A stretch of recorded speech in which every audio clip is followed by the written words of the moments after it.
The Hail Varsity Radio Saturday Morning Show, presented by the Nebraska Lottery. Strap yourselves in. Here are your hosts, Chris Schmidt. Y'all don't even know he was a virgin until he's 28, and now, roll tide. And Mark Kraynak. Time has come for someone to put his foot down. And that foot is me.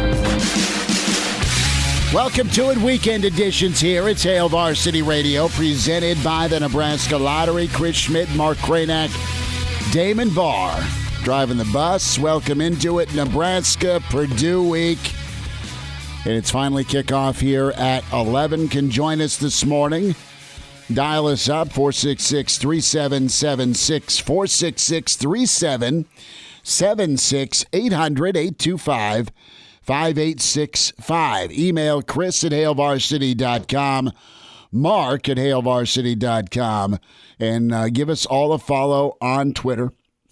And find us on Twitter at Mark Skurs, at Schmidt_radio, at Damon Barr. That's 2 R's with Barr, as we will all maybe visit one at home, or maybe do a little drive-through, drive-up, alcohol pick up and go to get through this bastard. It'll. Kraynak, how optimistic are you? Good morning.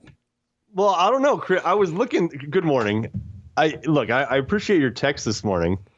I said good morning. I ate pizza. I had a vodka or two last night, and I went home, and I just kind of got lost watching Netflix, and I stayed up way later than I usually stay up. Couldn't sleep. That's because you're so excited about this game, I can tell. And you also had a lot of time to think about topics. Clearly. Because you sent across 1,000. A nice laundry list of topics. And I was just thinking, I was like, that's a lot of stuff to talk about, considering it's just going to be another loss. And Nebraska will fall to 10-20 under Scott Frost. And wow. You are really going there. You're the most optimistic, beer half full, forget Purdue Pete guy I know. Every year that Nebraska's played Purdue, and this is, year 3, trying to avoid the offer if you're a Nebraska fan, you've been very realistic on things, but you're also a high-level optimist. You're a positive guy. Thanks, Chris.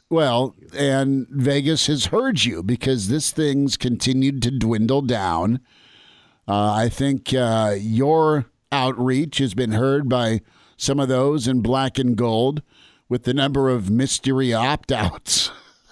This is setting up for Nebraska to take on a team that's worse than them in special teams, a team that has a former defensive coordinator that still has scarred Nebraska fans and is scarring Purdue fans. Now, the defense isn't as horrible as it's been made out to be, but it's still in good.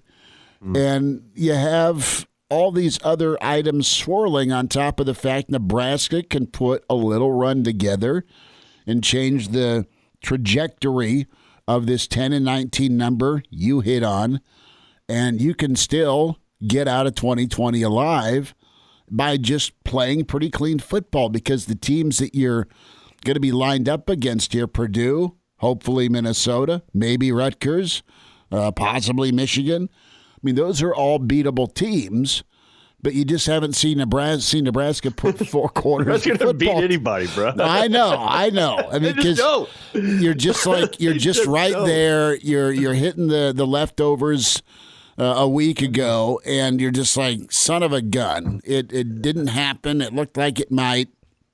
A new or a similar way to snap victory.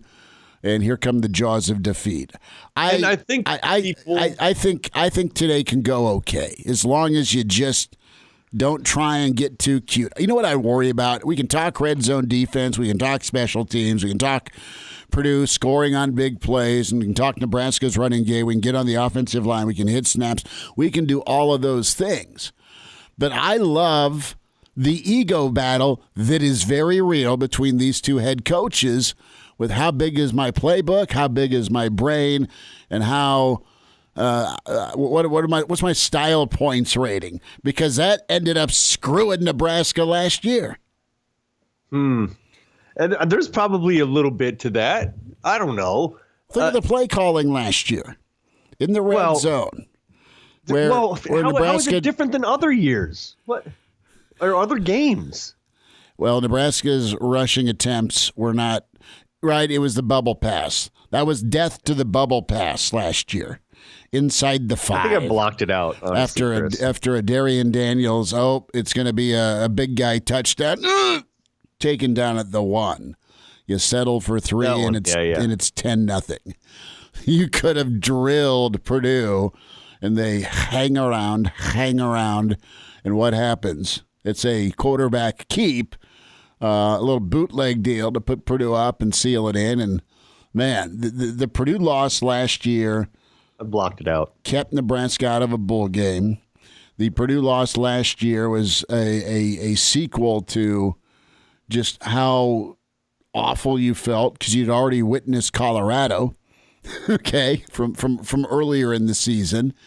And it's a chance to right some wrongs. Purdue's been gritty this year. I'll give them that. I mean, they started out 2-0. They've lost 3 in a row. But they have just the way that they competed without Brom, without Rondale Moore most of the year. They go beat Iowa. They've had the right attitude. And Brom's fun. Their offense is fun. David Bell's really awesome. Their tight end's good. And then you get the guy who's probably still has his sweatpants pulled up to his nipples, and Bob Diaco. I mean, so there's a lot of interesting storylines on the field or heading into this Starting with Bob Diaco's nipples. Uh-huh. Well, come on. We all remember. I did not have that on my Schmidt bingo card this morning. Listen, I knew you would talk Bob Diaco. I did not know we would talk about his pepperonis. We all remember the picture of him on the practice field. And then some of us were between where Damon and I are at here in this studio, probably a nice little underhand pitch from second or short to second base, right, to start the double play. There were so many post games in 2017 or media moments where he's holding the microphone like it's a roach clip. I mean, so it's... I blocked that season out too. So this is about memory recall for you. This is the way I cope. I don't remember a lot about Husker football outside of 1997. Yeah. That's your fallback. Everything else I'm just kind of blocking out. Look, we can talk about a lot of things. There are a lot of topics. I just get the sense even though Nebraska was not favored against Iowa last year, which is a whole nother conversation about at what point are you going to start to be favored over like anybody? That aside, baby steps. It's just Mark. like people are out of you're out of excuses and reasons, and right? I just sense the frustration level.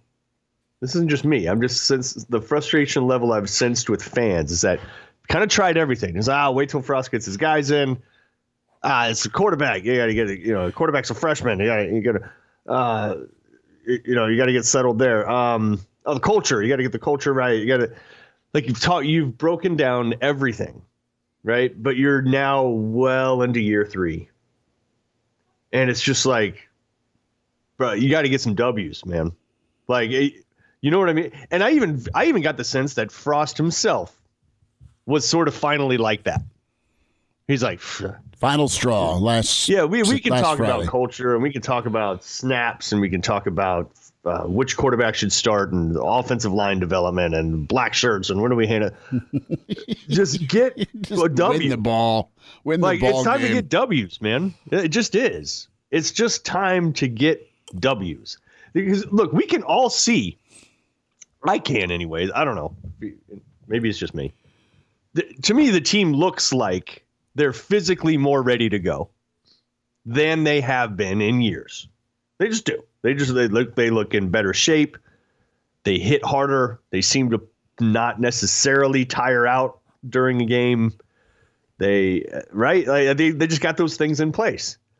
But you're lost offensively right now. You're just lost. You can't see what's even trying to be built. You know what I mean? You're just like, because think about how greedy this is my thing right here. This is kind of my number one thing that we talked about even a couple years ago, Chris, where it was like the thing that Frost is trying to build is the fastest team and the biggest team. And now you're kind of neither one of those things. And do you remember we were talking about that? It's like if you are building the fastest and the biggest team, you're Alabama. Sure. Guess what? There's not a lot of Alabamas. There isn't. You ain't going to be Alabama. They recruit insanely well. They develop insanely well. They are 2 for 2. Yeah, it's like, well, right. And they recruit giant, fast human beings. And there's only so many of those. That get screamed at by somebody that's 5'2" and a Chichi Rodriguez hat if they miss a snap. Right? But guess what? They have kids. Glutton for punishment. They have kids that can get screamed at. But it's like, yes, listen, what are you trying to be on offense? Like, for real? What are you trying to be? Super Mario answered that this week. Well, it's flexible. Okay. Nebraska wants to be flexible. Look, Tom Osborne wanted to be multiple, but at the end of the day, and that's what he said, and they were to a degree. At the end of the day, he was physical. Good night. Right. Thank you. And it's literally been every offense since Osborne included. They all say that. We want to be multiple, want to be flexible, want to be able to throw our pass. Solich said that. Callahan said that. Pelini said that. Like Riley said that. Everybody wants to be that. I get it. But what do you hang your hat on? Like, really, what do you hang your hat on? Right now, what Nebraska hangs its hat on is the quarterback scramble, not the designed quarterback. No longer the draw. It is morphed into the scramble. The scramble is great in flag football. And it's wonderful on 3rd and 8. I'm telling you, bro. About 4 times a game. Able 13, circa 1995. It is Al Bundy's story time with Kraynak this morning. Able 13 flag football team, circa 1995. Wait, was that a co-ed floor? It was. Dude, my floor was, God, what was it, 6? We were the non-co-ed floor, so I had a bunch of engineering geeks. Then they got me through math. God love them, but and then I moved to Able 4, and that was co-ed, and there were so many blondes in bathrobes. It was sweet. Yeah, it was just, sorry, go ahead. That's good stuff. It really is. And by the way, like, coronavirus would not have stood a chance compared to all the other viruses that were just kind of swirling around that floor. We had a guy in the corner dorm on Able 4 that he had some sort of virus. And he just a lot of black lights, had a lizard, kept on hours. Good for him. Didn't shave a lot, but he was popular. Okay. Played a lot of Bob Marley. Yeah. Smelled a little ripe. Yeah. All right. So, my Able 13 Jesus, we went Able 13. My Able 13 flag football team. Our go-to play was the quarterback scramble. It worked great. Were you the quarterback? Sometimes. We mix it up. Setting it up.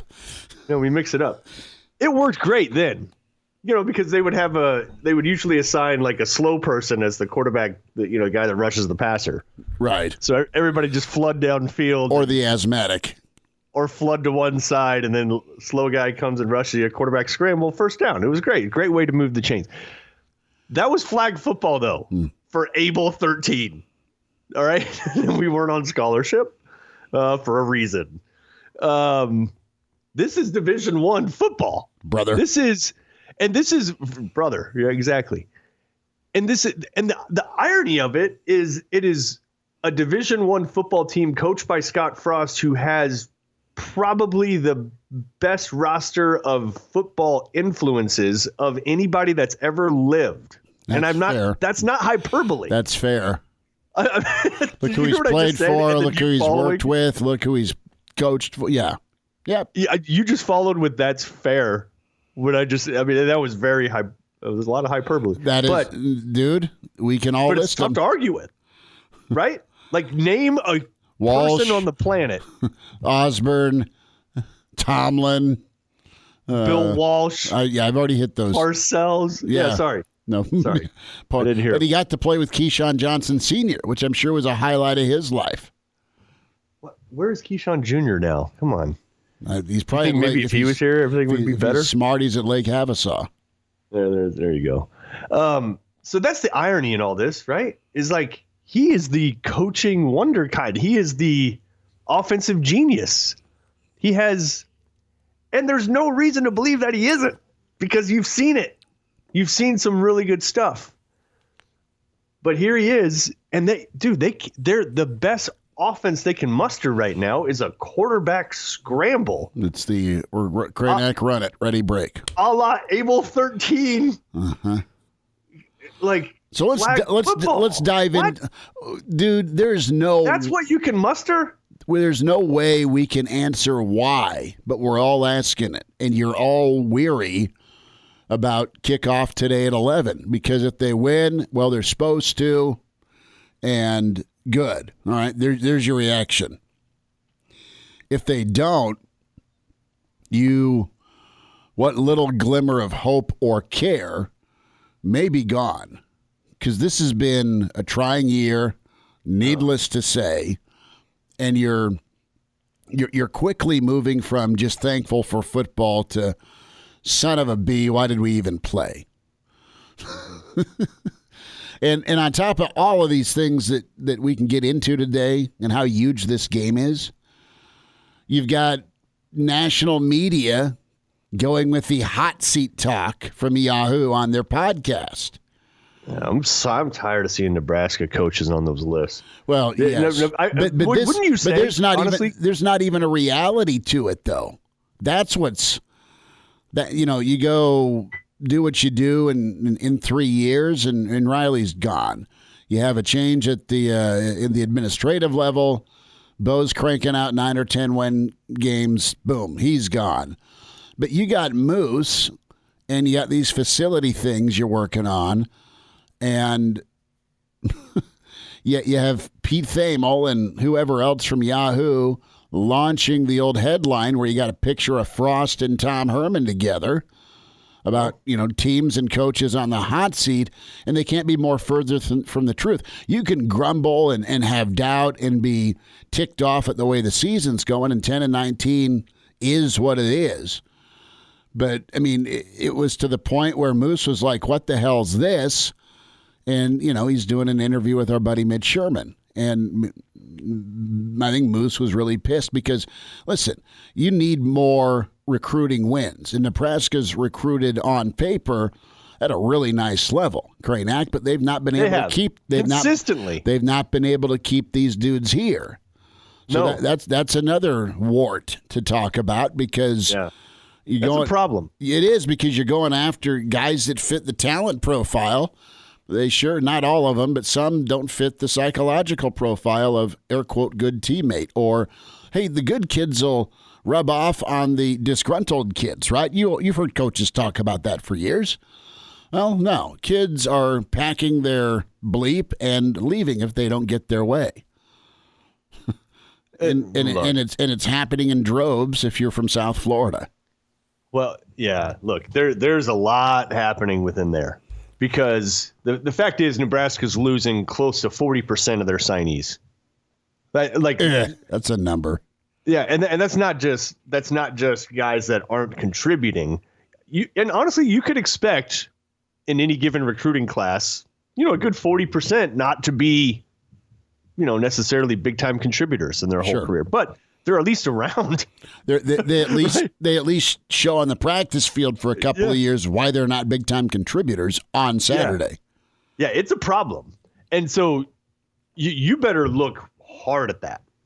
And Frost alluded to it this week during the press conference, saying we got to make sure we get the right kids for Nebraska. Mm-hmm. It's like, yes, but now it's but again, back to the year 3, back to 10-19, back to look. A winning season can fix it. A winning streak can make things you would think better in the locker room. That's the other thing. What's going on? Because it got pretty introspective about coaching and connecting and how do you talk to kids and who's the culture keeper. And, once or twice a year we get back to culture and some folks just are wore out by it.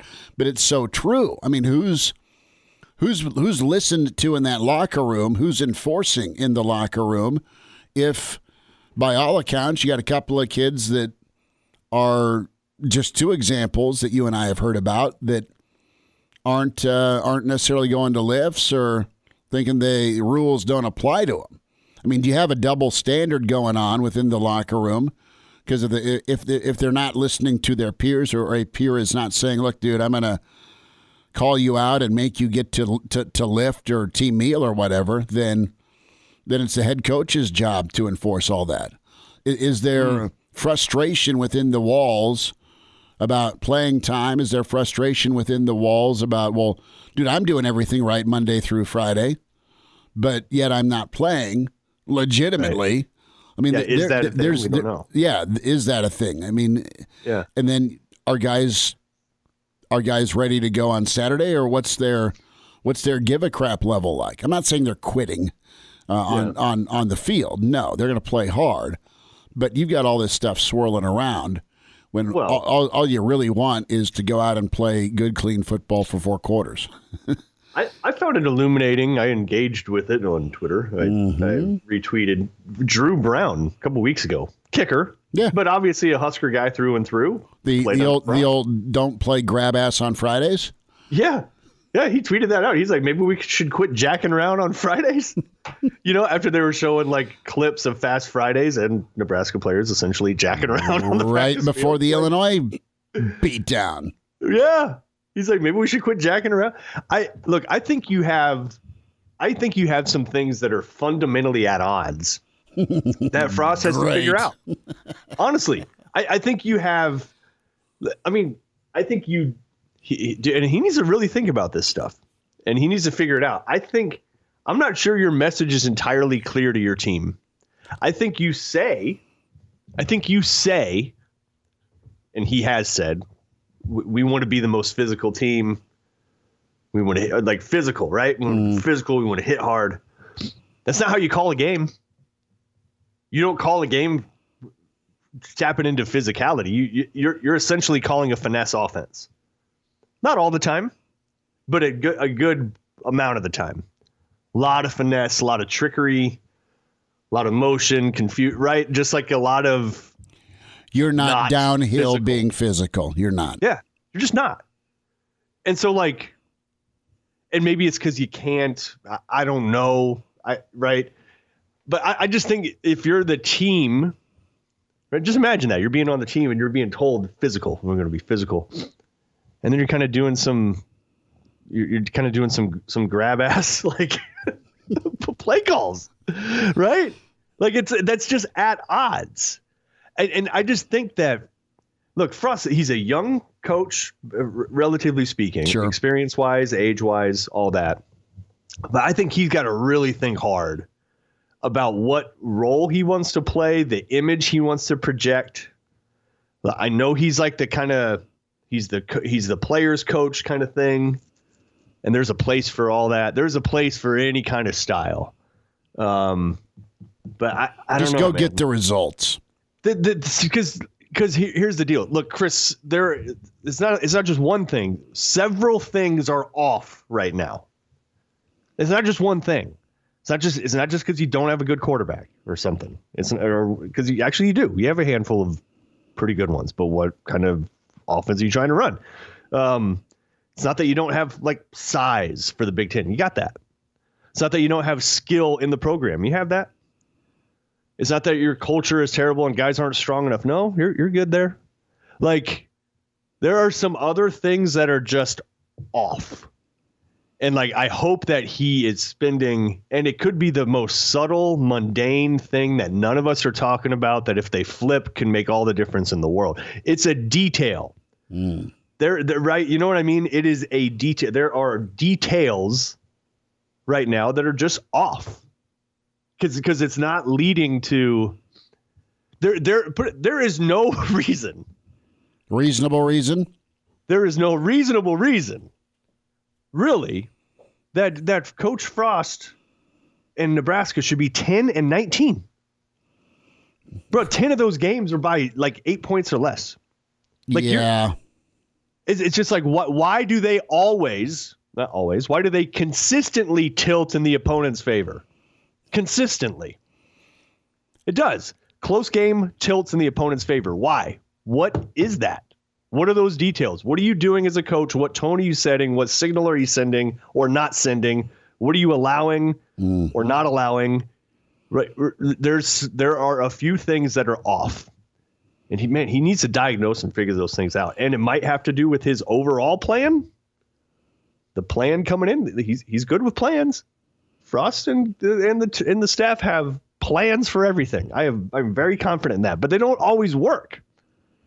So what is it? Really, what are the details? And is he going to diagnose them? I think they're diagnosed. It's about application and fixing. And it's quarterback play, it's offensive line, it's running game, it's wide receivers. I mean, it's football. It's football. And the other side of this is like the stepchild this year is supposed to be the defense. Is the defense going to be defense has carried Nebraska, except for one game, clearly. Well, I think they are actually embodying the culture that you hear about, right? I mean, really, fast and physical. Right? Like that's what they've been trying to build to a man. Like, we're going to be tough. We're going to be physical. We're going to be fast. Tackled. They are they are a pretty selfless unit. I mean, there's a lot of sacrifice that's going on. Yep. And you see guys rallying to the football, and they've been called upon in a lot of tight ball games, and they've gotten some stops. They've not been clearly perfect on third down. They've not gotten after the quarterback all the time. But man, they're guess what? It was pretty cool if you're a Nebraska fan to see some Iowa guys limp off the field because they got smoked. And you totally. You flip Iowa it around. It's not the case usually. Your run game got pretty much shut down. Yeah, Nebraska didn't allow Iowa to run wild. Great. Yeah, and that's what you're looking for offensively. Also, special teams, just like get the basics down. I don't need an 85-yard sprint by Wandale. Like, it'd be great, but damn, dude, like get 6 yards on first down on an outside zone, and then or something, right? And then snap it on 2nd and 4. Yeah, in the strike zone, back to the quarterback. Don't have a false start. Don't have a hold. Get open downfield for the quarterback, or give the quarterback time to make the throw downfield. I mean, you nailed it. It is kind of on the offense to get their stuff together, and it's been super frustrated. And there's, dude, and I'm convinced that it's something. There is something that is off with what the coaches are saying or doing or practicing. It is probably some of the most minute of details that is just off, and it's not translating, and they got to figure out whatever the hell that is. I don't think any of us know what the hell that is. I think it's a lot we're grasping at straws. It's a lot of things. It's a lot of things that turn into one big thing. Well, we'll get more into Nebraska and Purdue. Brandon Vogel will check in. He did a really awesome podcast. His I-80 podcast takes a look at the Frost offense and the Diaco D today. Gary Sharp will be with us. One of the many topics this week was about tough love, hard coaching, leadership, that locker room. And one of the best to do it on the field and in the locker room, Grant Wistrom, caught up with us this week. The Rewind is next. Mark Kraynak, Chris Schmidt, Damon Barr. It's Hail Varsity Weekend, and Grant Wistrom's next. We're presented by the Nebraska Lottery.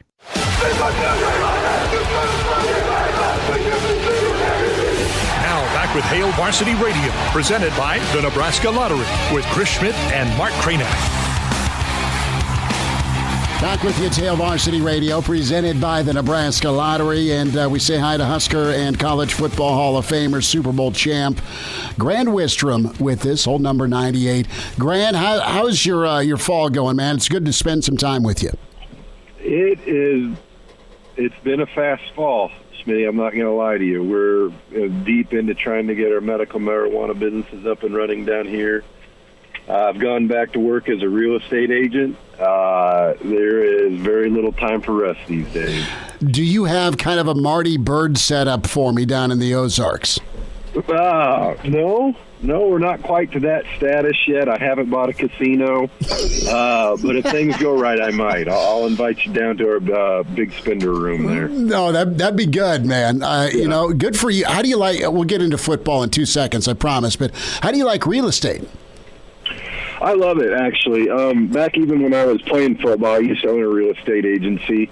When I got out, I started buying rental homes. My wife loves to design homes. She loves to go in and remodel and flip homes. So, and I always enjoy helping people, too. So this gives me an opportunity to combine two things that I really enjoy doing.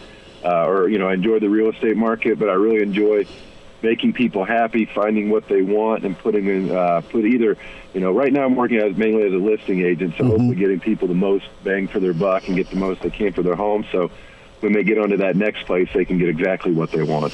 Well, back to the medical marijuana. I mean, how has that continued to move forward for you?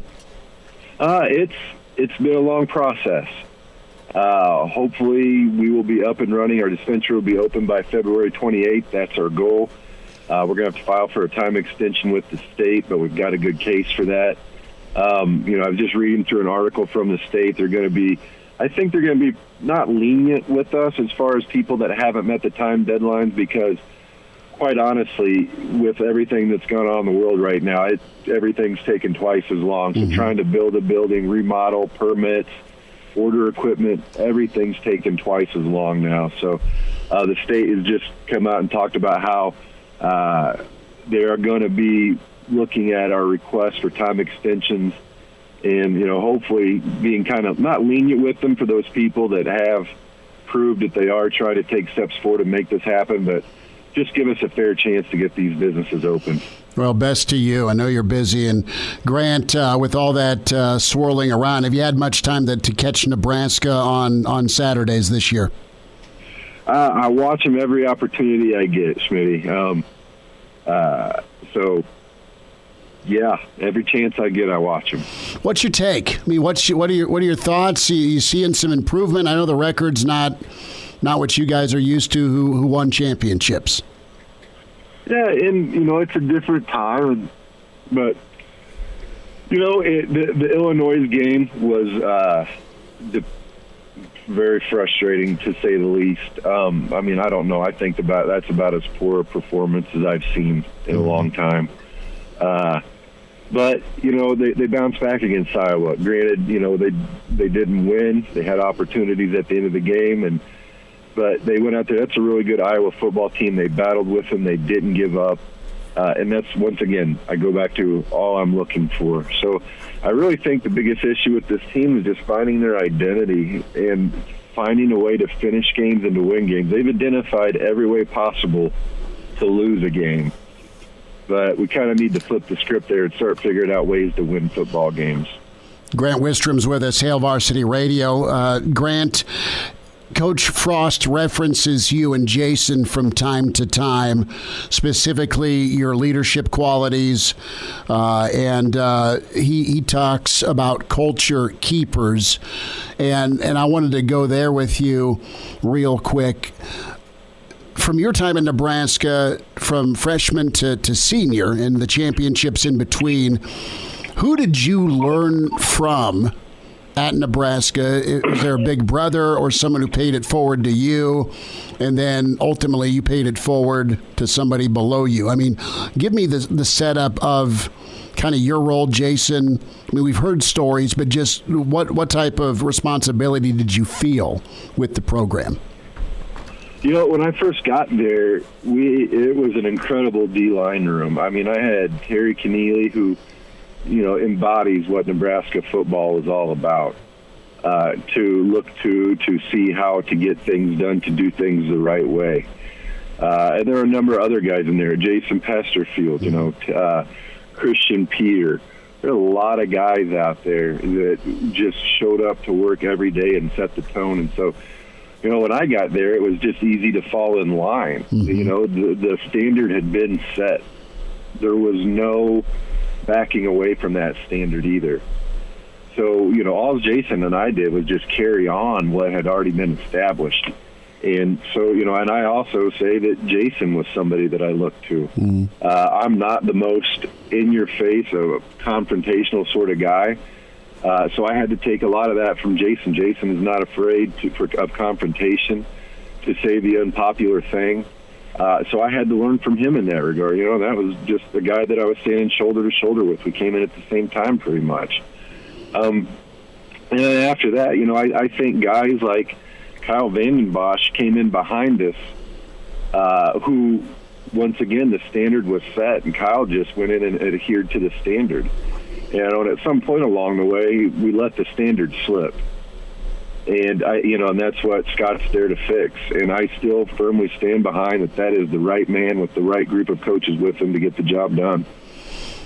Grant, you talk about that standard, right? And you just outlined the process and what example was there, what needed to be carried forward, and then what needs to be rebuilt with the standard. And I mean, you got to pour that concrete, right? But you got to make sure the guy pouring it knows how to pour it. And I think, is that part of this process as we get back to the finishing a game part? I mean, is that something you had to learn, or did you feel pretty good about coming in as a high-level player? I mean, because these guys don't have a lot of winning history. It's not that they aren't putting effort forth, but the results are the results. You eventually need something good to happen. Yeah, absolutely. And, I was fortunate enough to come from a good program, and it was just instilled in me early that, high school program I was referring to, where, you just don't lose. Losing is not an option. To think of a way to lose a game, and nobody thinks of a way to lose a game, but there's ways to think of not to win games. And it just wasn't an option. And I don't. Losing is an attitude, and winning is an attitude. And if you believe that you're going to win every time you step on the field, good things are going to happen for you. Even if you're on a bad football team, believe in yourself. Believe that you're going to win. Believe that things are going to go your way. And you can't just sit there and sit on your butt and hope for it. You got to work for those things. But having a positive mental attitude about those things does help as well. And when we got there, that was there already. I mean, they competed for a national championship before. They believed they were going to win. I think you made a great analogy with the guy pouring the concrete needs to know how to pour, and that's Scott's job and the coach's job to change that culture. And, man, I know we're not where we want to be, but I truly believe we're headed in the right direction. I don't think anybody else can get the job done. I believe in Scott. I believe in Eric. I believe in the guys that are there. And it's going to happen. I truly believe that to my core. And it's just, like you said, the guy pouring the concrete, he needs to do his job too, and Scott will get the job done. Couple more minutes. Grant Wistrom's with us, Hail Varsity Radio.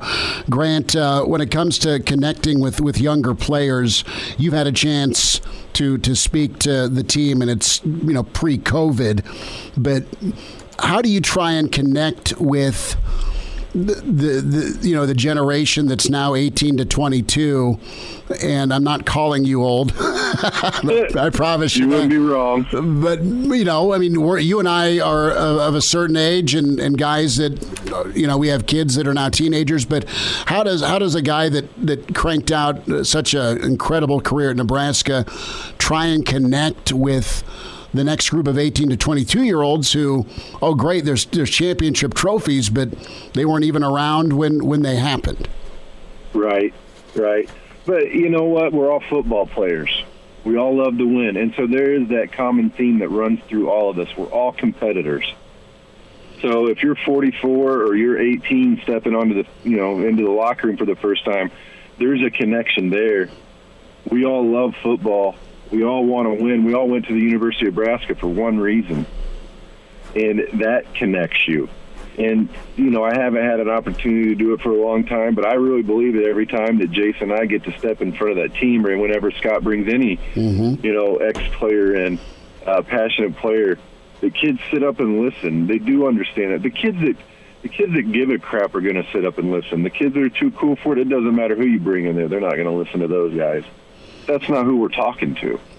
We're talking to the kids that care, the kids that want to buy into Nebraska football. And those kids that listen are the kids that will show up on the field because they're going to listen to Jason and that's not why they're going to be good football players. Mm-hmm. They're going to be good football players because they do the little things right. They pay respect. They listen to their coach. They show up on time. They get the job done. That's why they're going to be good football players. It doesn't have anything to do with what Jason and I say. But, we're all football players, and that's the common connection. And if, I'm in real estate now. If a 100-year-old man came in that sold 600 houses last, in 1985, I'm going to listen to what he has to say. This guy's done it at the highest level and done a great job, and I'm an idiot if I think I can't learn something from him. So at some point, age isn't a factor, and you're like, these guys have done what I want to do. They've been where I want to be. Maybe they can drop some pearls on me and help us head in the right direction. Grant Wistrom. Grant, we'll let you out on this, and thanks for spending time today. The topic of hard coaching came up. I really enjoyed Adrian Martinez's perspective earlier in the week. Is there an incident you recall from Coach McBride kind of making it a little difficult for you on maybe a Tuesday practice, but man, it paid off in the long run? Oh, it was every day, Schmitty. Every freaking day. There was no backing down ever. It was every day was a dogfight, and you went out there and we battled against the best offensive line in the country every day, and it showed when we stepped on the field on Saturdays. Grant Wistrom's with us. Grant, have a good rest of your day and continued success to you. Thanks for a few minutes, man. All right. Thank you, Schmitty. We'll talk to you later, man. Grant Wistrom, good sit down with him. And that was the rewind. Love chatting with Grant. And he addressed a lot of topics. The tough love right there with Coach McBride, connecting with that 18 to 22-year-old. The topic of football and competition and wanting to win. And the thing about Grant is he and Jason absolutely did it at the highest level. And Nebraska's trying to get back to that, but unwavering belief and support with Scott Frost, Coach Chinander, this Nebraska staff, and the direction that he thinks he'll get to. And you know what? Grant's seen a lot of football, won a lot of championships, and it'd be good for this stupid pandemic to finally get eradicated so the guys in that Nebraska locker room can hear from former Husker greats and current Husker greats. So that was really awesome. Nice of Grant to spend some time. Good for him on his real estate endeavors. And we'll be back hour 2. It's coming up with Hail Varsity Weekend. Chris Schmidt, Mark Kraynak, Damon Barr. Brandon Vogel is in the on-deck circle. Gary Sharp, the Iron Horse. Cousin Dino at 8:50 with his prediction. That's on the way. Hour 2 with Hail Varsity, presented by the Nebraska Lottery. The Hail Varsity Radio Saturday morning show, presented by the Nebraska Lottery. Strap yourselves in. Here are your hosts, Chris Schmidt. Y'all don't even know he was a virgin until he's 28, and now, roll tide. And Mark Kraynak. Time has come for someone to put his foot down. And that foot is me. Good to be back with you. It's hour 2. It's the weekend edition, Hail Varsity Radio, presented by the Nebraska Lottery. Tell you what, you want to find some awesome podcasts, just get to the Heard That Media platform. You can find it at hailvarsity.com. You can hear Greg Smith. You can hear Derek Peterson. You can check out Jacob Padilla. You can check in with Aaron Sorensen. And you can hear Brandon Vogel in the I-80 podcast. And he gets that dropped every Wednesday or Thursday during the week. And we say hi to our managing editor with hailvarsity.com and magazine. Can find it on Spotify and iTunes and Google Play. And when you're done listening to the podcast, you can get Dream Like a Champion. That's Brandon Vogel's book with head coach John Cook. We say hi to Brandon Vogel at Brandon L. Vogel on Twitter. Vogues, how you feeling this morning? It's Nebraska, it's Purdue, buddy. Yeah, it doesn't quite have the sizzle. Maybe, a Nebraska, Wisconsin or Nebraska, Iowa. But I like West Lafayette. Been here. I mean, man, it seems like Nebraska has played, back-to-back road games against Purdue in back-to-back years. I feel like I've been here a lot, but it's a pretty good place. So Nebraska's been to West Lafayette, and dude, those are not good memories for a lot of Nebraska fans. In fact, Kraynak, you've tried to block out many memories the last few years. I don't have football. many recollections. Right, and Grey Goose has helped you with that.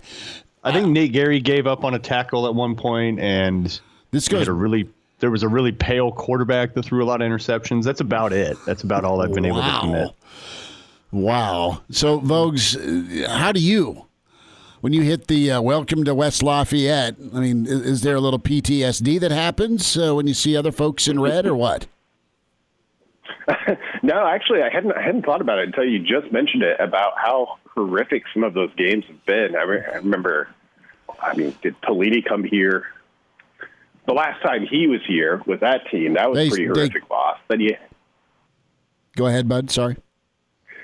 Yeah, that was a pretty horrific loss. And then you had the Tanner Lee game, which was like fun, but in a dumb way. And then, last year was pretty rough as well. So I think maybe I'm like Kraynak in that I've just blocked it all out.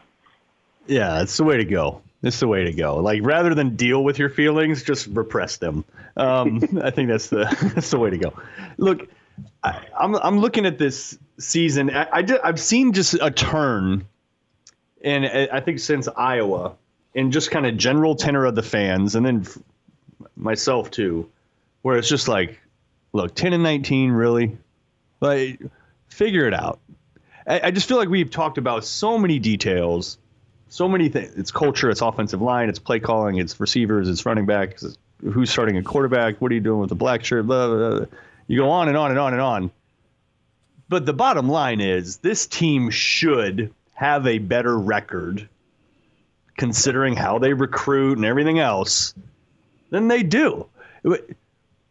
What kind of introspection do you think is required right now of the staff, Frost in particular, to kind of get this thing on track? Because honestly, Brent, I don't think it's that far away, but it also feels very far away. Yeah, I don't think it's that far away either. And, what kind of mindset do you need? Probably the big picture mindset, because it really is as simple as this. Like, Nebraska should have more wins than it does right now. Like, we could look at that from a number of different angles, but the simplest one is just based on the number of points they've scored and allowed. Like, they should have 13 wins right now, based on their scoring differential. Looking at it this week, other teams since 2018 who are in that, probably should have 3 more wins area are Wisconsin, 1, which surprised me. Miami is in that group. North Carolina is in that group. So you've got some teams that have better records than Nebraska, 1, but just you look at it from that perspective of it gets hard to continue to be like, well, it's not as bad as it looks. It's not as bad as it looks, because at the end of the day, all that really does matter is the wins that you're able to actually count. And Nebraska keeps coming up short. So I think there is a little bit of fatigue with just that kind of mindset of it's not as bad as it looks. People are tired of that. They want to see it. Okay, let's see how good it actually is. Vogues, folks are just zapped, and this year's done that anyway. And you're thankful for football, and then you get football, and then the fan base is frustrated because you're not playing winning football. And like, okay, great, so the effort's better, but then you still have the Illinois thing occur in this program. You go out, you're right there with Iowa, and that could have been the same result pick a year, and it's just going to be that type of ball game, right? But you've seen this movie so many times with Nebraska where they have a chance to go kind of change the message with the result we're talking about, and they don't get it done. And I just, folks are tired of it, but they are still hanging on because there is plenty of possibility with this season. And that's today for Nebraska. That's next week, possibly against Minnesota or somebody else.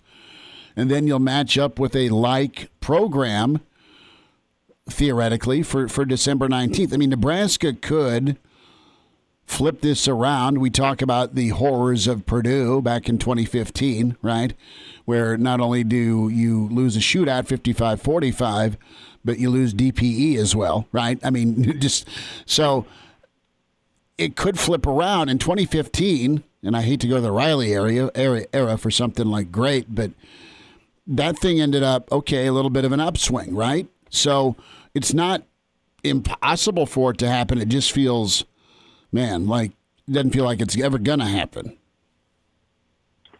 Yeah, and I think that's part of why things, you feel like people are a little bit checked out. It's been a hard year, obviously, for everyone.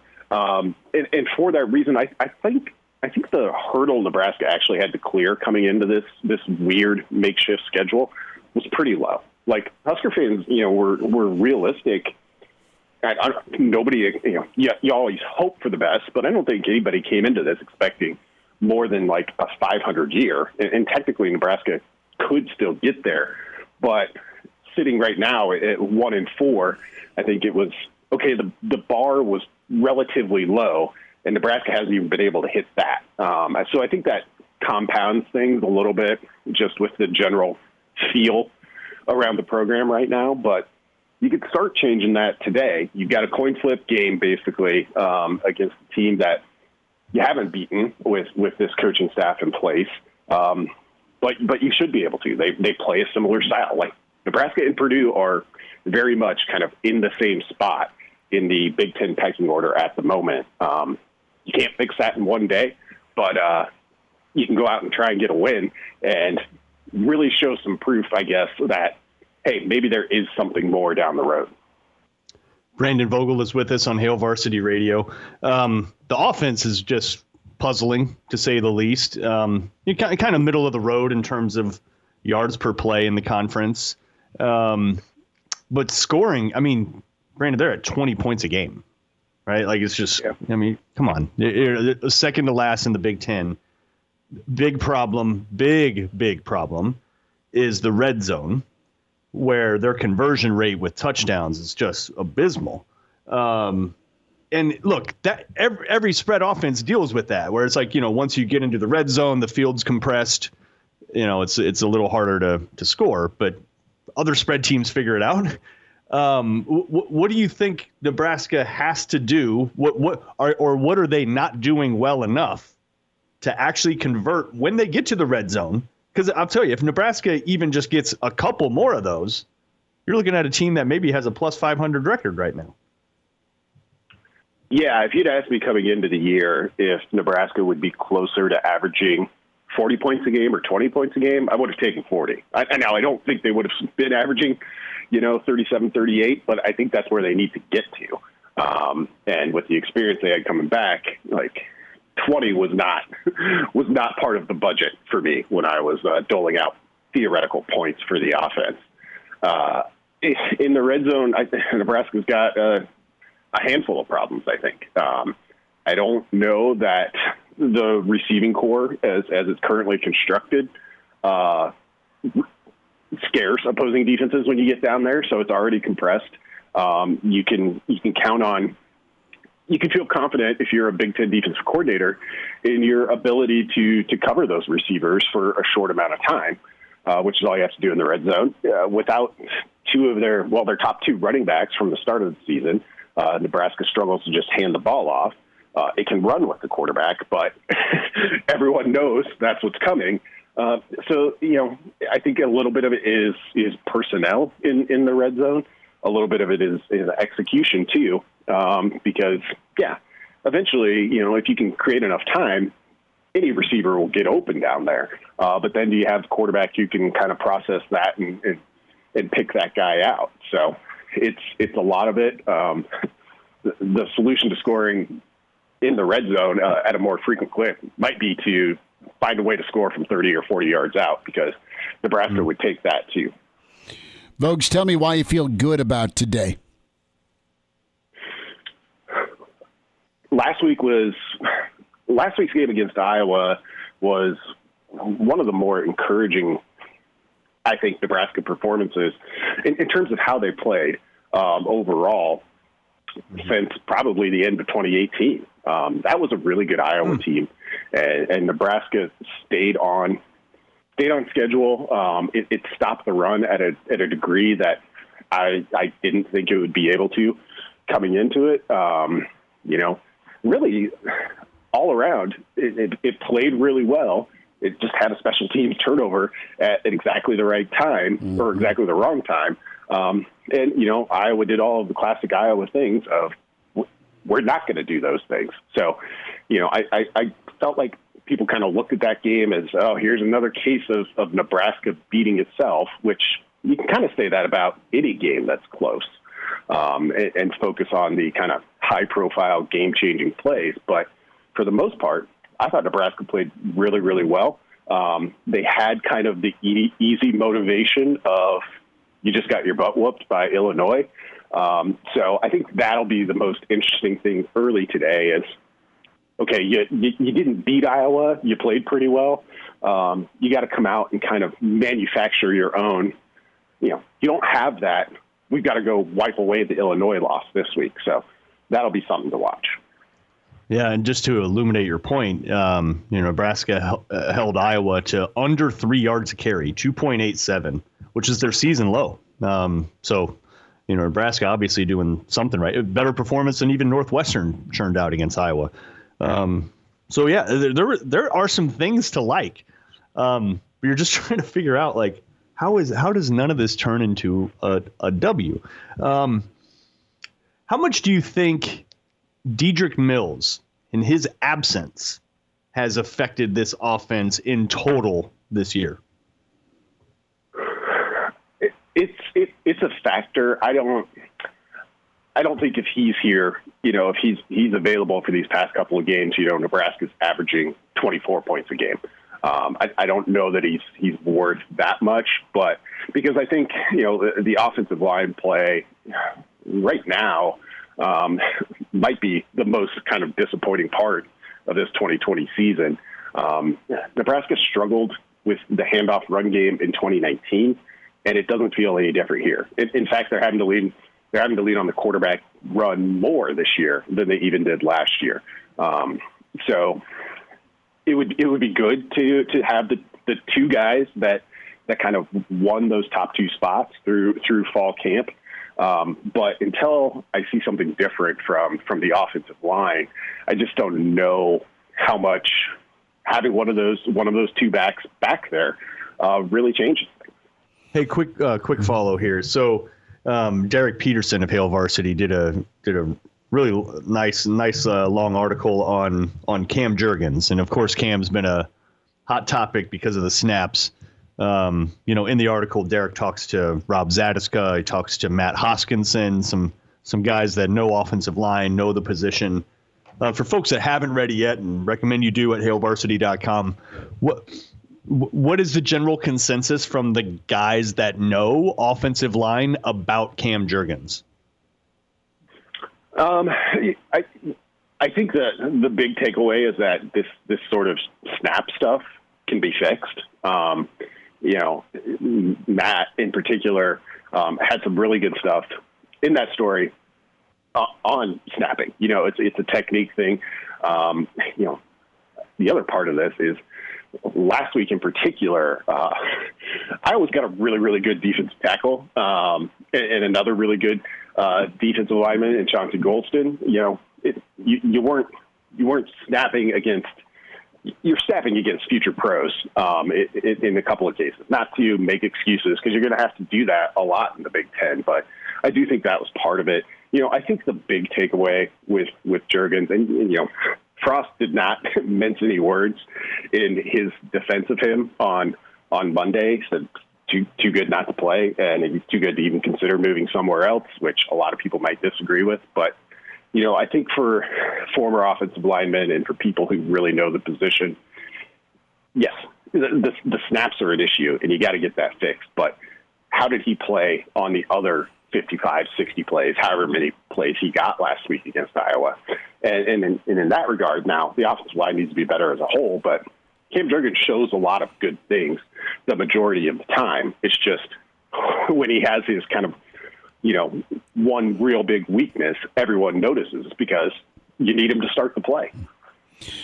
Vogues, as you've looked at the matchup here with Nebraska-Purdue, give me a thought here on the reputation versus the reality of everyone's favorite former defensive coordinator. What's going on with Purdue defensively as you've analyzed, and how big a challenge added is the red zone today? And I think that'll be a difference. Big plays are always huge, but I think the team that scores most on big plays, and this is just freaking great analysis, will be more likely to be victorious today because there's a lot of toys Purdue may have. We don't know who's opted in, who's opted out. And then Nebraska, if they can hit a big play, that certainly helps because they've not been good themselves when it comes to touchdowns over field goals in the red zone. But that's a Dirty Bob specialty, isn't it? The red zone D. Yeah, it is. That's kind of a key part of the plan, and he's trying to, build the kind of classic Bob Diaco chessboard here of keep everything in front of you. It's not gonna be a high takeaway team. Typically, it's not going to be a high sack and tackle for loss team. They're just going to make you drive it and go 10, 11, 12 plays if they can. You're going to have to earn it. And Purdue's it's about where you think they'd be. I think with a kind of strange offseason in the first year under a new defensive coordinator, which is to say, statistically, it's pretty similar to Nebraska's defense in a couple of, when you're looking at efficiency and explosiveness. They really keep a lid on things with the run game. Their explosive rushes percentage is low. You can get them in the passing game, so that makes this interesting because, as we know, Nebraska has really struggled to find those kind of big passing plays. Although I think there's been a couple of, Nebraska hit for more explosive plays against Iowa than I would have expected. Iowa was top 10 across the board there. And you saw a couple of those in the passing game too. So Wan'Dale Robinson seems to be finding a little bit of a groove. So I think that'll be the key. If Nebraska is hitting some of those in the passing game, it's something Purdue has given up. And then, flip around and kind of watch the run game. Is Nebraska really not getting those big runs, particularly from the quarterbacks? Because if that's the case, then Purdue's doing some of the things that it wants to do. And hey, don't look now. Northwestern game aside, Adrian Martinez has been really efficient throwing the ball this year, hasn't he? Has that surprised you a little bit, the numbers he's putting up? I mean, he's at 68% right now and 12 of 15, 3 of 4, 18 of 20. Northwestern was 12 of 27, but hello, that'll work, right? Yeah, it will. And I think they've done a good job. And again, you look at this, with the receivers Nebraska has at the moment, they've kept things pretty contained in that passing game, kept things pretty manageable for either quarterback who's in there. And Adrian has really done a good job of kind of taking what's there for the most part, which is why that Northwestern game still really sticks out. And you go back and you look at it, at least statistically, probably not as bad as it felt then, but you watch the game, and of course you have the interception that was just, you can't put the ball up like that over the middle of the field. But you also just saw him kind of sitting back there and working through things. But for the most part, minus that game, you haven't seen that a whole lot, and that's been a pretty good development. I think it's what you'd expect to see out of a third-year quarterback. Brandon Vogel. Vogues, as we wrap here, and thanks for checking in with us from Purdue Pete Land. Interested here on a special teams thought. If you're a betting man, which special teams is least awful today, Purdue's or Nebraska's? Yeah, that's the right way to put it. I would give the edge to Nebraska. Purdue hasn't been great, and Nebraska hasn't been perfect either. But the place kicking with Connor Culp, it's nice not to feel like every field goal is an adventure. So you can kind of check that, and the punting, I would say, has been good more often than it's been bad, but it's still not. You still can't count on Nebraska to just lock that part of the game up. But last week Purdue Rutgers played about the most even game you'll find. There's 1 yard difference in rushing and 1 yard difference in passing between those two teams, and it kind of swung on a 100-yard kickoff return for the Scarlet Knights. So small edge, I guess, to Nebraska on special teams, which doesn't feel like we get to say very often. Real quick, too, do you expect Nebraska to temper their tempo? And I ask that because of what Rutgers did in the fourth quarter, 13 minutes of possession time. Yeah, I mean, a lot of it depends on are they able to consistently stay on schedule? And I think if they are, Nebraska can and probably should use that. The good thing for Nebraska here is they can play that kind of way, the way a Bob Diacro defense asks you to, like patiently just go 4 or 5 yards at a time, and it's kind of a test of will. They can do that, but if they can get some tempo into it, I think you kind of open up the possibility of generating some of those big plays that we know are important. Brandon Vogel, managing editor, HailVarsity.com and magazine. Check out his podcast, iTunes, Google Play, Spotify, the I-80 podcast, and on the Hurrdat Media Network. Vogues, enjoy the game. Thanks for checking in this morning, bud. Thank you. All right. Thanks, Brandon. Good to talk with Brandon Vogel, man. Chris, I just found one of the most ridiculous statistics that I can reveal. Can you reveal that shortly? Side, yes. On the other side of the break. That's a tease. Blow Gary Sharp away with this statistic. Okay? It's Nebraska. I'll give you a little hint. Nebraska's got 4 chances today to make some hay. We'll explain. 4 chances per game. The Iron Horse is coming up. And Cousin Dino, his prediction in about 20 minutes. It's Hail Varsity Weekend. We're presented by the Nebraska Lottery. Early to rise with Hail Varsity Radio, the voice of Husker Nation. Here's Chris Schmidt and Mark Kraynak. Thanks for spending time. It's Hail Varsity Radio, presented by the Nebraska Lottery Weekend Edition. We say hi to the Iron Horse, Gary Sharp. Sharpie, good morning. How are you? Good morning, boys. How we doing? Doing good, man. Feeling okay about today. Kraynak, the floor is yours for this earth-shattering statistic. I got a number. I love quizzing Gary on these things because they're just like completely out of left field. You have very low chance of actually getting the answer right. Makes me feel smart, which is great. The number is 4. Nebraska will get 4 opportunities. Nebraska has not gotten more than 4 of these in any game this year. Do you know what I'm talking about? What has Nebraska not gotten more than 4 of in any game this year? Red zone opportunities. No. Good guess. It is third down conversions. Yeah. So this year, in 5 games, every game, Nebraska has converted 4 third downs. They converted 4 third downs against Ohio State, 4 against Northwestern, 4 against Penn State, 4 against Illinois, 4 against Iowa. That's it. Nebraska has only converted, I repeat, 4 third downs in every single game this year. Gary, is that good football? That is not winning football.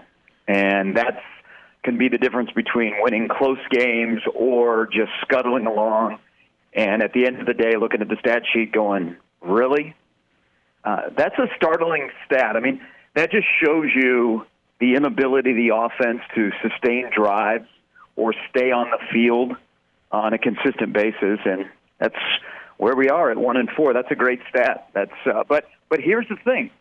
Today, there are a lot of things about this game that I like, actually, Nebraska, because we don't know what's going on with Purdue. Jeff Brom alluded to opt-outs. You got Bob Diaco's defense, which has really not been as good as they were opening day against Iowa. They don't force turnovers. They don't get sacks. They don't get off the field on third down. Just look at what Rutgers did last week. There's a lot of the things that Purdue is struggling with that you'll find out, I think, a little bit more about Nebraska's offense today, guys, is if they can stay on the field on third down, if they can protect Adrian Martinez, if Nebraska can have big plays and drives and things like that. I don't think Purdue's not built to give up big plays. They'll keep you in front. But, I think Nebraska, for the first time, Mark, will surpass that number today on third downs. Bold prediction. There we go. Let's see. Gary Sharp's with us on Hail Varsity Radio. Sharpie, it's been a pretty crazy week post-Iowa, and there's a lot of things swirling around. And I want to go to this before we get to some more Purdue-Nebraska. And what's your feel with just the team chemistry with Nebraska, not only the attrition, but just overall? And I don't want to get too deep down the iceberg on culture because I know that can be a wear out, but just overall with guys in the locker room and the accountability side of things, are there frustrations? Do you sense frustrations with the football team as far as, okay, why does this guy get to do this, but why do I have to do that? Is there that question that's floating in the locker room? Well, there's always favoritism, and it doesn't matter if it's football. It's in our business. It's in life. That's kind of accepted. Sometimes you're on the good end of that. Sometimes you're on the bad. I think this is what I don't know. There's many things that I think frustrate Scott, and one of them is they're far along in his tenure, where you're now to game 30, starting in a couple of hours, where you want 85 plus Scott Frost, where you eat, breathe, and live football. And that's the number one thing in your life. Well, it's a little bit tougher 25, 30 years later to find that kind of person in a huge group. And I think that's what he's searching for is, I think he has, for the most part, buy-in. But what you don't have is you have those outsiders, and those are outliers, that, you know what, they're not ready for somebody to be in their face and hold them accountable.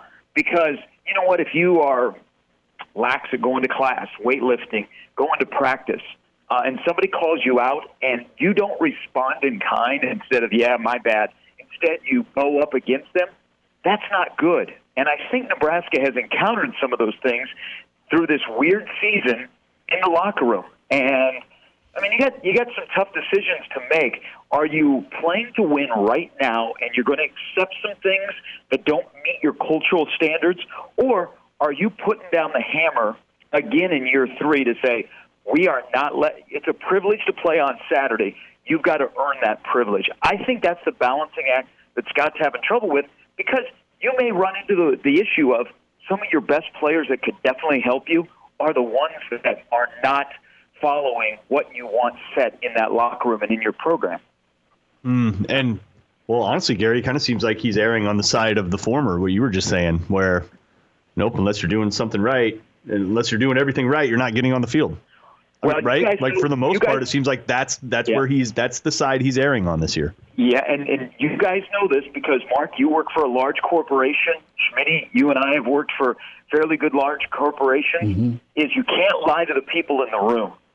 You can't, all of a sudden, a guy isn't going to class or isn't he just misses practice, and all of a sudden he's playing, and everybody goes, whoa, whoa, whoa, whoa. I went to class. I came to practice. I'm not playing. You know, you got to hold those standards up and you can't lie to the people in the room. His team knows what's going on. And if you are trying to pull the wool over your own players that are doing the right thing, and you're aiding somebody that's not doing the right thing, boy, then you're into a really, really murky situation. But I think also they're running into the kind of captains. You know, the captains, if they're playing the best, are the captains your best players, where their message gets across. If they say, "Hey, why didn't you go to class today?" You know what? That's penalizing us. So it's a weird. Right now, behind the scenes, it's a weird thing. But let's focus on the field stuff. Mm-hmm. That product, especially on one side of the ball, has to. Well, actually, two of the three phases definitely has to get better. And I think that's where Nebraska's kind of still in park going into Game 30 of Scott's tenure at Nebraska. Gary Sharp is with us on Hail Varsity Radio, and to that end, I can't help but wonder, Gary, if it's time to revise the plan. You know what I mean? Like, I think Frost came in saying, you know, we're going to mix Oregon speed with Nebraska power. Well, great. If that was easy to do, I mean, everyone would do it. But there's like two programs that can really do both. You kind of have to pick one. You know, Ohio State can do that. Alabama can do that because they can recruit like that. Same with Clemson. Everybody else can't. Right? Like, do you think Nebraska's at somewhat of a philosophical crossroads even, where it's like you're going to lean more towards Oregon speed or Nebraska power? You got to pick one. Well, I think that comes in the off season. I think you have to look at your personnel and what they do well. The problem is, if I ask this question to you guys, mm-hmm. What does Nebraska do well that you know for sure they'll do today on offense? What would you say? The quarterback scramble, Gary. I mean, there's no. That's what. You don't have anything. They shoot themselves in the foot well. I mean, that's it. The quarterback scramble is what all of us had when we were playing in a backyard with our buddies. That doesn't work in a Division I football game at Ross-Ade Stadium today. But you guys get my point. Mm-hmm. I think, though, here's the thing. Scott believes in what's going on. You might have disdain for the process. He believes that he's got the right idea and the right formula to get this offense to where he wants it to be. That I don't think he's going to step down as a play caller, and I don't think he's going to vastly change his offense. Guys, the bottom line with this offense, and I think like the running back position is a wash this year because of the injury to Mills. Unless you get quarterback fixed, this program isn't going anywhere. I've asked the question to a lot of people this week. I'll turn it back to you because I'm curious. I respect both of your opinions. Mm-hmm. Is it easier to fix Adrian Martinez's woes or fix the other 10 guys that are around him that makes Adrian better? Man, I mean, just from a numbers. Because the way you answer that question will tell you, I think, where you think this offense can go. There's a lot of fixing around him, right? I mean, it's not just him, and I thought he looked good last week. That's one snapshot, right? I mean, you've got the quarterback merry-go-round going around, but you've not had consistent O-line play. You don't have guys getting open, or guys that can get open don't know the playbook, and you've had very little from the running game. So, I mean, it's a job. It's a job to fix the other 10, Gary. I think Adrian's pretty well. I think he's pretty well fixed.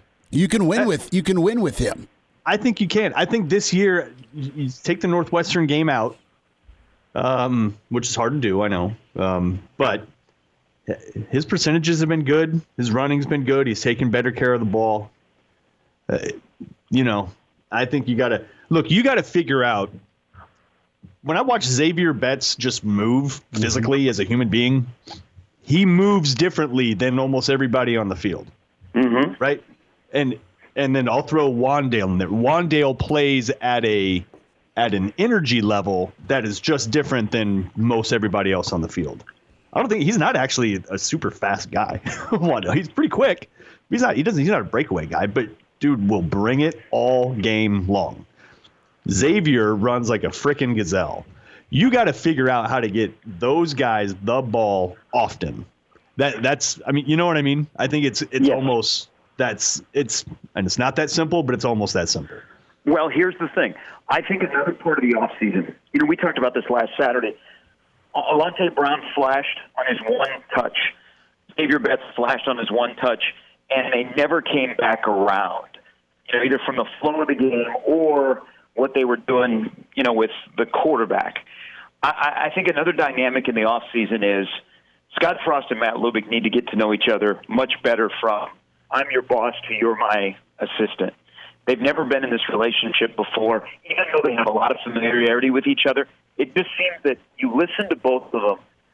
What they kind of want to do as pet plays is different. And I think they definitely have to get on the same page and work through familiarity in their current role to see where this offense goes. Because right now it just seems like it's a hodgepodge of okay, the quarterback run is so dominant, we just run with the quarterback, and it handicaps the rest of our offense. And that's the confusing and frustrating thing is we shouldn't be going into December, and this offense, you have no idea what they're doing. It's just like spinning the roulette wheel, and here we go. It stops right there. This is the play we're going to run. That's not how you survive, and that's what it feels like right now. Does it go much further though? Like, this is all true, everything that we're talking about. But you have a really inexperienced center. You have a freshman right tackle. You have a freshman left guard. You're really young on the offensive line, and therefore you're not very good on the offensive line, and therefore nothing on offense is going to be good. Is it right? Mark, is it maybe that simple? I'm going to stop you there. I hate this. I hate this that we're using the word young with the offensive line. They've played a lot of football together, and remember, all of the stuff in the offseason, you basically knew who the starting five was, and they repped together. It's amazing. Bryce Bennett has had a really good year for basically a true freshman playing on the offensive line. We don't even talk about him, either for the good or the bad, which is probably really good. Good point. Cam Jurgens has played a lot of football at Nebraska. Cam Jurgens should not – and the thing that really clouds Cam Jurgens is an offensive lineman is really good. I mean, he gets to the second level. He's explosive, but snapping the football, which is one of the main things that he does, along with all the other stuff that goes into being a center, that clouds how good an offensive lineman he is. He's been here for a while, and that thing sets you off. It's been a struggle all year offensively, where Nebraska guys has 2 touchdown passes. Wan'Dale Robinson hasn't scored yet this year. I mean, what are we talking about here about this offense when they have 2 touchdown passes and Wan'Dale Robinson hasn't scored? It shouldn't be that hard, says the. No, because if you look at and the thing, we kind of sense that the wide receivers would be a work in progress. Mm-hmm. Thankfully, the Austin Allens and the Vogel have been really good at their position. It's just the rest hasn't been consistent enough, but I also think it's because they don't know what exactly they want to be or they can trust on a consistent basis from series to series. Are we going to be a running team or are we going to be a short passing team? What are we going to do? But Mark, I'll come back with you. You gave a great stat to begin this interview. The 2 touchdown passes and Wan'Dale has yet to score are things that, man, that's kind of, that also adds to where Nebraska is in this kind of can't do much offensively. Even though they've gotten off to good starts offensively, they haven't been able to sustain it for the course of an entire game. Gary Sharp with us, the Iron Horse. Sharpie, we'll get you out of here. Your gut says what? Your feel for today? You know what? I actually feel good about Nebraska today because I think there's things about Purdue that benefit Nebraska, and it's mostly defensively. Derek Barnes, their number 1 tackle, is going to be out for the first half due to targeting. That defense has really struggled to get off the field. They have not sacked the quarterback. They're not forcing turnovers. It might be a day where Adrian Martinez or whoever's playing quarterback, Martinez or McCaffrey, they can take a deep breath back there. But I think what has to happen for Nebraska is they need to take control of this game early. Because if you come on the road and Purdue is like, Brom intimated there might be some opt-outs, so we don't know who's going to be out there for Purdue, Nebraska might be able to throw a knockout punch early. Nebraska's gotten off to good starts this year. but they haven't been able to sustain them and grab game control. I think if they get off to an early start today, they got a chance to gain some game control, and this might be one of the rare games under Scott Frost where they win pulling away. But I know this, Nebraska is trying to snap a 7-game losing streak in the West Division. All 6 Western Division opponents they played, the last time Nebraska played them, Nebraska lost.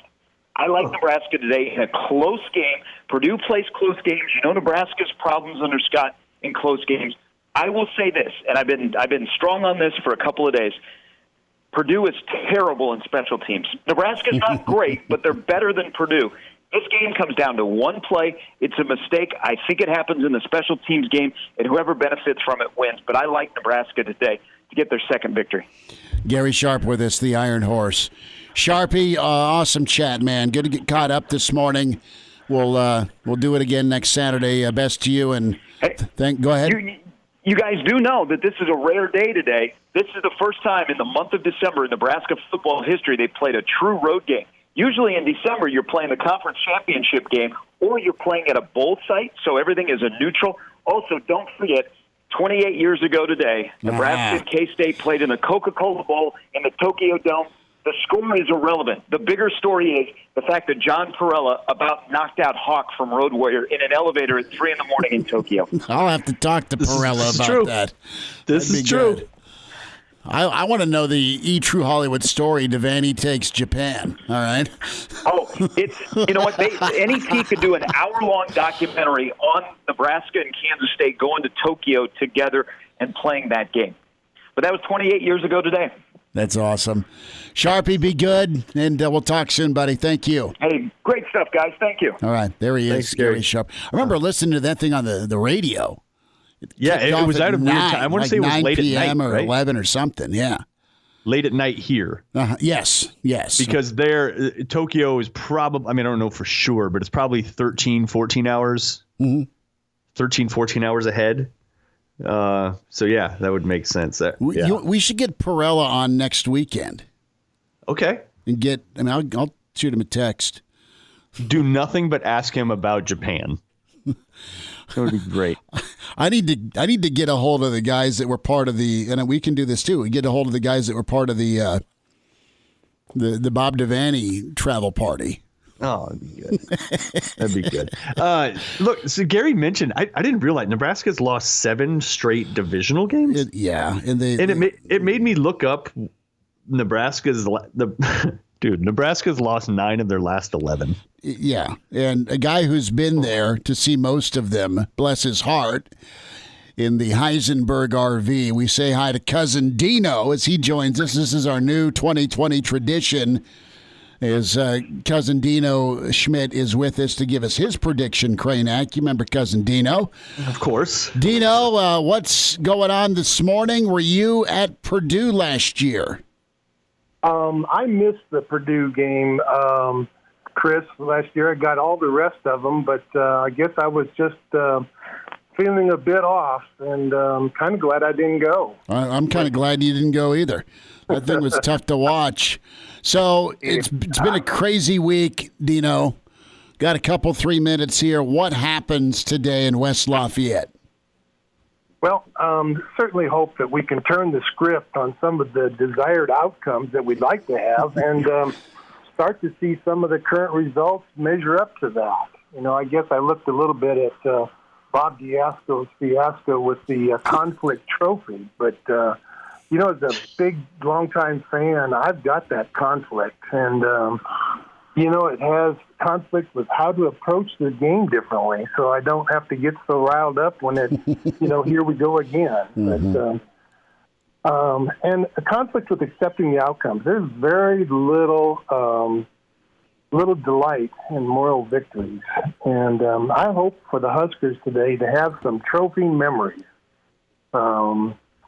And I think they do it in a close game. I think we're looking at a 24-23. I'd like to see a Husker win, and I'm pretty confident that we're going to come out on top. There we go. 24-23, says Cousin Dino. Dean Schmidt with his prediction again. Dino, we will FaceTime again at halftime, And I'm going to have a whiskey and a beer to offset this Boilermaker magic that's happened the last 2 years. Super. Well, I'm going to stick to iced tea for the day, but we'll see after the game. All right, Dino, take care, buddy. Thanks for jumping on. Thanks. You bet, guys. All right. Bye. Dino. Kraynak, be good. You cheer hard, and we'll be back at it next Saturday. All right? Godspeed, sir. There we go. Good stuff. Gary Sharp, Dean Schmidt, Grant Wistrom, Brandon Vogel. Back at you Monday at 4 with Hail Varsity. Take care.